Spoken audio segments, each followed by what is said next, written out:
Non, Notre prochaine Monsieur oratrice est Kandelaki n'est pas là. Madame Gutu de la Moldavie. Vous avez la parole, Madame. Merci, Monsieur le Président. Tout d'abord, je voudrais remercier le Président de l'Assemblée parlementaire, Monsieur Jean-Claude Mignon, qui a effectué une visite en République de Moldavie et surtout, nous saluons son engagement exceptionnel dans la solution des conflits gelés dans les pays membres du Conseil de l'Europe.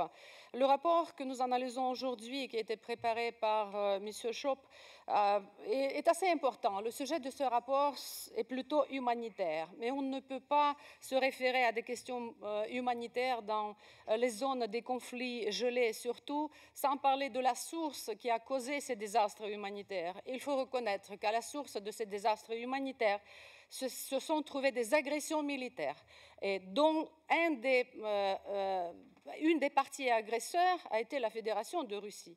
Donc je regrette beaucoup le fait que les avancées de la solution des conflits gelés qui existent aujourd'hui dans les pays membres du Conseil de l'Europe, y compris la Transnistrie, région sécessionniste en République de Moldavie, sont périclitées par un des acteurs les plus importants dans le format officiel des négociations. Ainsi, le 28 mars de cette année, le président de la Russie, par décret présidentiel, a nommé le vice-premier ministre Dmitry Rogozin, qui est responsable du complexe militaire industriel et de la défense, en tant que représentant spécial pour la Transnistrie. Lui, il a été bien connu par sa participation personnelle à l'agression militaire de la Russie contre la République de Moldavie en 1992. Et il a été surtout un animateur fervent des Kazakhs, mais aussi, dernièrement, il s'est fait connaître grâce à ses commentaires acides à l'adresse de la République de Moldavie, qu'il a proliféré sur les réseaux de socialisation. Et il a traité la République de Moldavie comme une basse-cour. La nomination par décret présidentiel de la Fédération de Russie de deux autres représentants spéciaux en Ossétie du Sud et en Abkhazie nous suggère une attitude similaire de la Russie envers ces trois régions sécessionnistes et nous parle en fait d'une ingérence dans les affaires internes de la République de Moldavie, mais aussi de la Géorgie.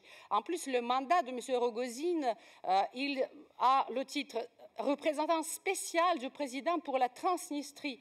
Il serait bien que ça soit redéfini et que son mandat porte un autre titre, peut-être le représentant spécial pour la solution du conflit gelé de la Transnistrie. M. Rogozin a visité la République de Moldavie le 16 avril. Il a été bien reçu par le président, le Premier ministre. Il a fait des déclarations de complaisance. Mais quand il est parti en Transnistrie, il a déclaré que, en fait, la Transnistrie, c'est une entité économique et politique souveraine. Elle s'est affirmée en tant que telle les dernières 20 années. Il a déclaré que la Russie va ouvrir un consulat à Tiraspol, la capitale de la Transnistrie sécessionniste. Mais également, il nous a donné des leçons, quelle est l'histoire et la langue que nous devons apprendre en République de Moldavie. Sa visite a été précédée par la visite du ministre de la Défense de la Russie, M. Serdukov, qui est allé voir inspecter les 20 000 tonnes d'armement qui se trouvent aujourd'hui en Transnistrie et qui a déclaré que, en fait, cet armement n'est pas dangereux pour la population, il peut être gardé. Il a assuré les officiels de l'ainsi dite région sécessionniste de la Transnistrie que la Russie va appuyer encore et moderniser l'armée russe qui se trouve aujourd'hui sur ce territoire sécessionniste. Mesdames et messieurs, les tout derniers événements sont très éloquents pour ce qui est de la position officielle de la Russie dans la solution du conflit gelé de la Transnistrie et non seulement.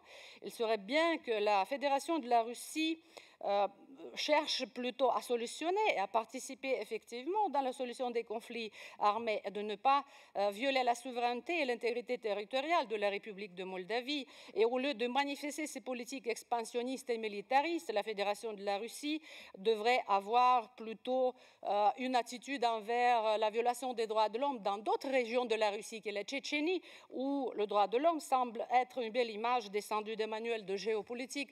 Je voudrais quand même féliciter le rapporteur et plutôt me rallier à l'opinion de M. Vareikis que le rapport d'aujourd'hui donnera une suite favorable à des sujets qui sont encore plus ardents. Merci de votre attention.